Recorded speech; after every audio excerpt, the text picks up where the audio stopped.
Hey, what is up guys? So today I got something a little bit cool that's a little bit different that we haven't really talked about. Going into the next format, I know a lot of you guys don't like Link Summons, so I want to put together a compilation of decks, and this is definitely going to be one of them. I think this deck has a lot of potential. This is Malefic Kaijus, a really good combination to mix them up to battle the new stuff that's coming out. I think it has a decent chance, not only because you have cards like Skill Drain, which can absolutely just shut down your opponent. It's basically like a win condition in itself when you're playing Malefic Kaijus. And Kaijus, they're already pretty anti-meta, let's be honest here. And we got the Dark Holes, we got Regekis, and we could definitely finish off our opponent quite fast, looking into what people are going to be doing with Link Summons, because going into the next formats, I feel like because so many people are going to mash so many monsters in their decks just to be able to get out those Link monsters, I feel like this could be a really good deck for you guys. So anyways, I'm going to showcase off a few real plays. Most of them are going to be one-sided, just as a heads up. Got to give credit to Mr. Dragon Balls over here for showcasing off, and I'm mixing in the Kaijus with Malefics. I never even thought of that. It's so simple.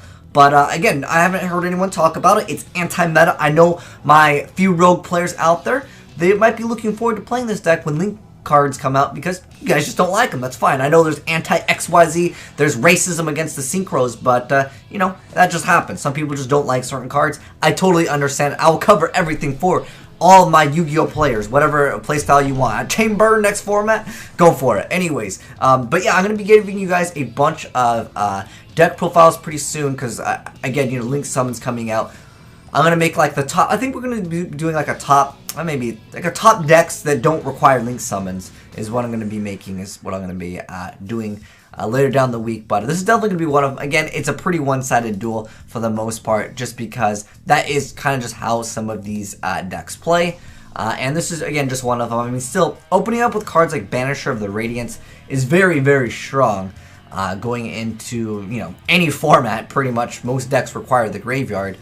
There's a lot of interesting tech that I'll mention here, and I'll give you guys deck profiles so some of you guys can mess with it.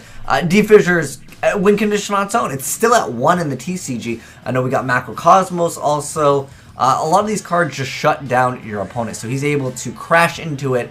That D-Fissure over there is going to be banishing the other cards, and it really hurts a lot of different decks. Now you can see that he's just going to go ahead.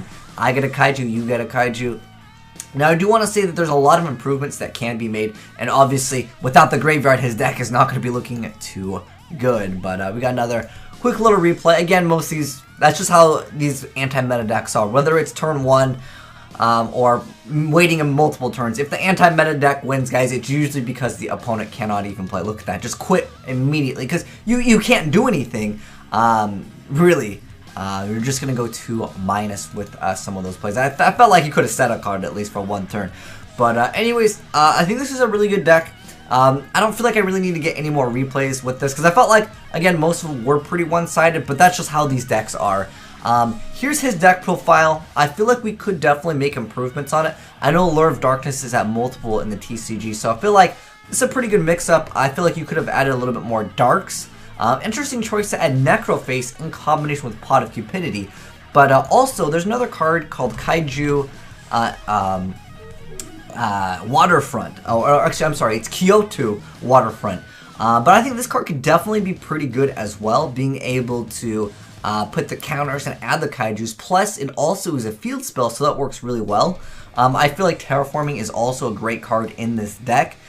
He has a lot of these like automatic shutdown win condition cards, also D-barriers, kind of an expensive card also with Pot of Cupidity. I think you can still make this deck relatively budget. We didn't see it in the game, but sometimes Thunder King, just summoning one Thunder King can win you the game as well. So many decks these days like to search. But anyways, I think we can definitely make some improvements, but I want to go over the deck profile as is, and then we'll talk a little bit about other improvements we can make to this deck.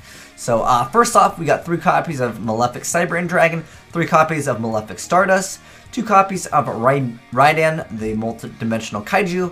We got 2 copies of the Sea Turtle, 1 copy of the Mad Flame, 2 copies of Beast King, works really well with Skill Drain, 2 copies of Banisher, 2 copies of Thunder King, 2 copies of Necroface. Then we got 3 Mound of the Bound Creator, so this really protects your Malefics from getting destroyed at all. for the most part. They can't be targeted or destroyed by card effects, so that really helps out. And then if a level 10 or higher monster on the field destroys a monster by battle and sends to the graveyard, whoever controls the destroyed monster has to take 1,000 damage. And then when this card is destroyed, you can add Divine. It's not relevant for this one. But next up, we got Allure of Darkness set to 2 Pot of Cupidities, 2 copies of Uninterrupted Kaiju Slumber, 1 Dimensional Fissure, 1 Upstart Goblin, 1 Raigeki, 1 Book of Moon, 3 copies of Dimension Bear, 1 Solemn Warning, 1 Skill Drain, 1 Soul Drain, 1 Vanity's Emptiness, and 1 Macrocosmos. So this at its core, guys, is a very anti-meta-ish deck. Now, the one thing that I want to make as a suggestion for some of you guys who are interested in playing this, these are just my suggestions. Oh, for the extra deck, these are the only cards you really need. Obviously, putting in other rank 4s, Gaia Cowboy, all those other things, I definitely fill up the extra deck. There's no reason why you shouldn't do that. And I know you're not going to be making those too often, but sometimes that 800 burn definitely helps out. There was a duel which was in the replay, which he got his opponent down to 700 life points. It just randomly, it helps out, definitely, so I definitely can recommend it. Also, Necroface, at the end of the day, it is just a huge beater, and it becomes relatively good when you have 1 Pot of Cupidity. Now, obviously, if you want to make it budget, I wouldn't recommend Pot of Cupidity, but I know that there are some players that just enjoy anti-meta regardless of what the format is. I think maxing out on the Pot of Cupidity is not a bad idea if you want to play Necrofaces anyways. Necroface. You can also do this play. Hold on. Oh, Necroface is at 2. Whoops. Pot of Cupidity. Oh, was it Desires? Desires, okay. I think that can be a great addition. Obviously, you want to keep your deck as small as possible, so I really don't think that you actually need Beast King. I know he can become a beater, but it requires Skill Drain. I feel like that technically does become like a win harder aspect.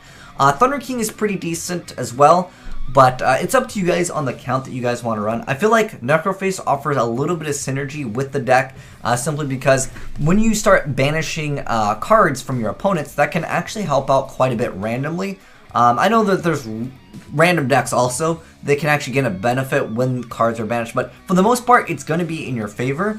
Also, we have the whole Defissure and Macro. Macro, sometimes people will argue Macro is worse and better, because if they activate some, you can respond to and activate Macrocosmos.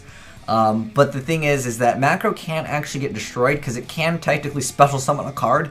Even if you don't have that card in your deck, your opponent can still negate it if it was like a card that would stop something from being special summoned. So that's just a thing I wanted to mention. I think the D-Barriers are very good because they lock your opponent out of the turn.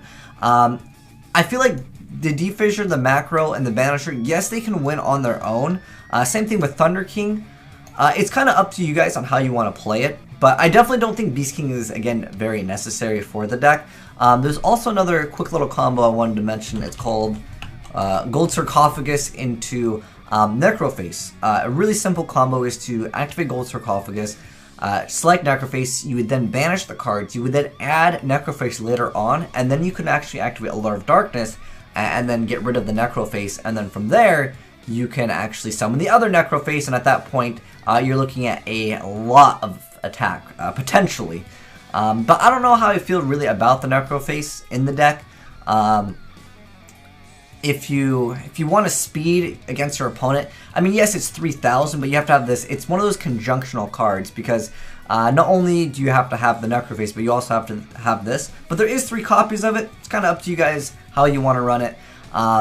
I feel like sometimes with anti-meta, you can run into those problems where you just have too many cards where they just don't work well with each other. Like if you open like, you know, double Thunder King and then Defissure, sometimes decks will just get rid of like one of those cards and it really becomes a problem. So if you guys play this deck and you lose really fast, don't worry, that's kind of how anti-meta is. You either win really fast or you lose really fast. That's just kind of how these decks go. I also think that you can drop Book of Moon. I know it does negate effects, but it's not one of those cards where you activate it and you have a huge advantage that will linger on your opponent. I think that that's what you kind of need in this deck.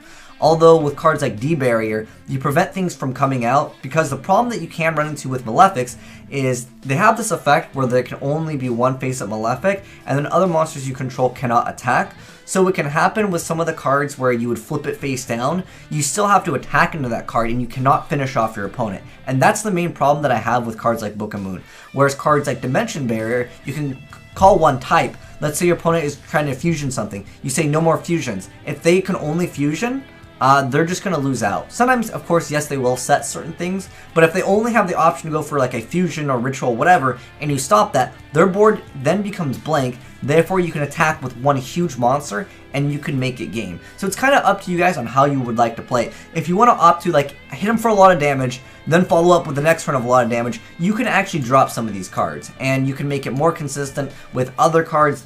All depends on your choices.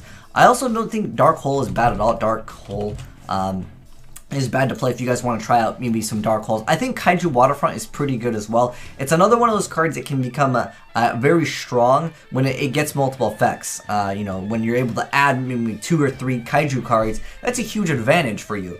Also, I think that running multiple copies of Uninterrupted Kaiju Slumber could be a great option for you if you guys want to go for that build where you are going to be destroying all the monsters. If you want to go for like a Dark Hole, then follow up immediately. I even think you could maybe get away if you wanted to maybe drop one of these, add like 2 copies of Terraforming, and maybe 2 copies, I don't know, 1 or 2 copies of Waterfront. This could be an excellent way to, you know, finish off your opponent as quickly as possible. But again, with some of these Malefic cards, the problem you'll run into is if they just set a monster. So that's why I feel like Dark Hole could also be very strong as well. When you're just clearing the board, hitting for like 3 to 4k, next turn you hit for 3 to 4k, and you're just going to finish off your opponent. So it all comes down to your playstyle and how you want to play the deck. But I'm totally up to you. You know, I'm totally open to more suggestions for different builds of this. But I definitely think that this has a lot of potential going into Link Summon format where you are preventing your opponent, again, from just like making anything, hit them for a lot of damage, follow up next turn, do it again, and just secure victory. But you guys can let me know your thoughts on this deck. I definitely think it'll be on my top 10 of decks that will be good that require no Link Summons in the future. But anyways, that's it for the deck profile. And, you know, obviously you guys can mix whatever you guys want to do. But I think it's a great mix-up. But anyways, thanks for watching, guys. If you enjoyed the video, make sure you guys give a like button, a titty slap, and hit that subscribe button if you're new for more Yu-Gi-Oh! Content.